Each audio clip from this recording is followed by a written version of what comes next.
বলে যায় এই আন্দোলন এখানেই সীমাবদ্ধ নয়। এই আন্দোলন যেমন কোর্টে গিয়ে হচ্ছে, আইনের মাধ্যমে আন্দোলন হচ্ছে, পথে ঘাটে যেমন আন্দোলন হচ্ছে, এই আন্দোলন আগামী দিনে বিধানসভার মধ্যে হবে, জবাব এখানে দিতে হবে। যারা এসেছেন শান্তিপূর্ণভাবে এসেছেন, কারো প্রয়োজনায় পা দেওয়ার দরকার নয়।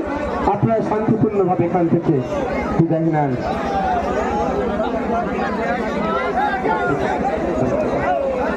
আর বিভিন্ন জায়গা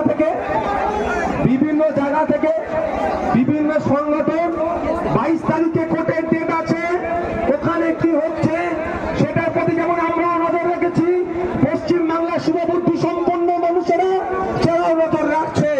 আমরা যেমন 22 তারিখের পরে কলকাতাতে আমরা আপনাদের ডাক দেব, ঠিক একইভাবে আরো বিভিন্ন রাজনৈতিক দল আছে, সামাজিক সংগঠন যারা আছে, তারা ঐক্যবদ্ধ হচ্ছে, তারাও বিভিন্ন জায়গাতে এই বিচারের দাবিতে তারাও ডাক দেবে বলে আমাকে জানাচ্ছে। আমি আপনাদেরকে বলবো, আমরা ন্যায় বিচারের দাবিতে প্রত্যেকটা ন্যায়ের পক্ষে থাকা যে সমস্ত যারা আছেন তাদের ডাকে আমরা সাড়া দিয়ে সেই প্রতিবাদ সভাগুলোকে সাফল্যের সর্বোচ্চ শিখরে পাঠাবো এবং দ্রুত যাতে এই আমাদের অবস্থিতি খালদারের খুনিরা শাস্তি পাই, তার ব্যবস্থা আমরা যেমন কোর্টের কাছ থেকে চাইবো, ঠিক আমরাও জনমানুষেও সেটাকে তুলে ধরবো। আস্তে আস্তে যারা এসেছে এখান থেকে বিদায় নেন।